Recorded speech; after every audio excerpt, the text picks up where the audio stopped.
Bonjour à toutes. Bonjour. Merci d'être avec nous. Vous êtes aujourd'hui les trois visages qui représentent la distribution alimentaire d'urgence qui a eu lieu samedi dernier à l'ancienne école du Couchant. On va faire un premier bilan aujourd'hui avec vous. Et Louise Crisinel, quel bilan vous faites de cette journée du samedi? Alors, on a distribué samedi 57 colis. En fait, on ne savait pas trop à quoi s'attendre, mais on est plutôt contente qu'il y ait des gens qui aient osé venir parce qu'on savait qu'il y a des personnes précaires à Nyon. Et puis, on est plutôt heureuse qu'elles aient osé venir demander de l'aide. Amira Matouro, cette première expérience, comment est-ce que vous l'avez vécue? Qu'est-ce que vous avez ressenti sur le terrain samedi? Comme a dit Héloïse, au début, on ne savait pas à quoi s'attendre, mais sur le terrain, c'était speed, au tout début. La préparation était speed.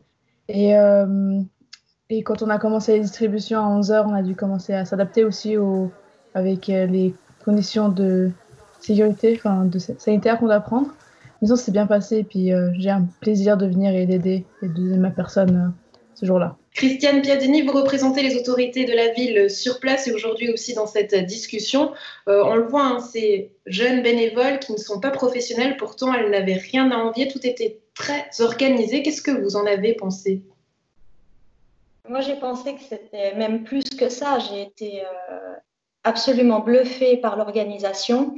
Tout avait été mis en place en pensant au moindre détail. En tant qu'employé de la ville, c'est vraiment une chance de pouvoir participer à des projets portés par des citoyennes.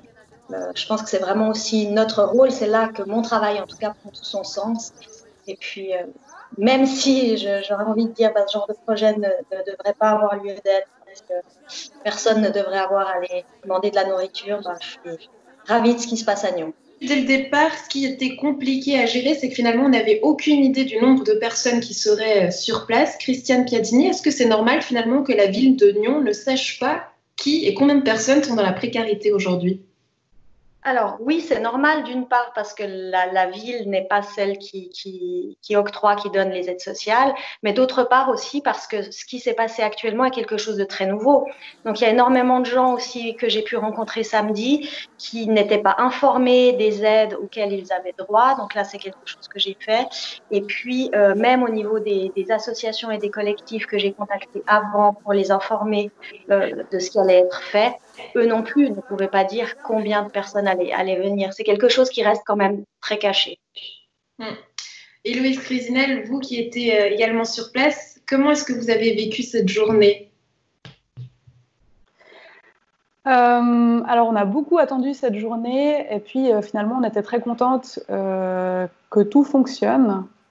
Et puis, ça s'est aussi déroulé, il me semble, dans la bonne humeur avec les bénévoles. En fait, on remarque que ça crée aussi du lien entre personnes qui ont envie d'aider. Et puis, voilà, on n'a pas eu d'accro à relever. On avait même l'aide de Samaritains. Donc, voilà, c'était très fluide, ça a bien fonctionné en fait. Donc, plutôt heureuse que cette préparation ait débouché là-dessus. Amira Matouro, vous étiez également en contact direct avec les gens. Quels sont les retours que vous avez eus? Beaucoup de retours positifs, beaucoup de remerciements de la part des personnes qui étaient là pour la récolte et la distribution. Durant la récolte, beaucoup de personnes nous remerciaient de mettre en place cette sorte de manifestation et les personnes qui venaient récolter étaient remerciaient beaucoup du fait que ces infrastructures étaient mises en place. Christiane, est-ce que c'est important justement qu'il y ait un certain professionnalisme des autorités qui soient représentées dans ce genre de cas? De quel œil est-ce que vous voyez ça? Alors, pas forcément pour moi, en tout cas pas forcément sur place. Ce qui est absolument indispensable pour moi de la part des autorités et de la ville, c'est de permettre de permettre à ce genre de projet de voir le jour, c'est-à-dire en mettant à disposition des locaux, du matériel, etc. Après, je pense qu'on a l'avantage à Nyon d'avoir quand même quelques associations qui sont à la limite du professionnalisme, voire même parfois plus, et qui font très très bien le travail. Donc non, la ville n'est pas indispensable sur place le jour J. La ville est indispensable après, comme c'est pour la logistique, les autorisations et ces choses-là. Mais c'est une chance de pouvoir être là aussi quand ça a lieu. Et en quoi est-ce que justement ce genre d'événement vous sera à vous bénéfique par la suite? Je pense que ça permettra de rencontrer des personnes qui sont actuellement dans des situations de précarité, qui ont des besoins et de pouvoir y répondre rapidement, ce qui évitera justement des dégâts un petit peu plus tard. Donc, c'est vraiment une chance. Et puis de voir la réalité du terrain. Pour moi, c'est ça aussi. Héloïse Kriznel, le fait de voir qu'avec très peu, on peut finalement s'engager dans la société et faire quelque chose pour les autres, j'imagine que ça, c'était important pour vous. Vous ressentez finalement aujourd'hui avoir peut-être une marge de manœuvre qui n'existait peut-être pas avant. Comment vous le ressentez personnellement? Alors, j'ai envie de vous dire que c'est pas très peu parce qu'on travaille d'arrache-pied depuis une semaine. Mais je suis contente de voir qu'il y a autant de personnes qui se proposent pour du bénévolat et qu'on a vraiment beaucoup de personnes qui veulent nous aider. Donc je pense que ces personnes-là s'engagent pour moins, mais sont hyper importantes dans notre fonctionnement en fait.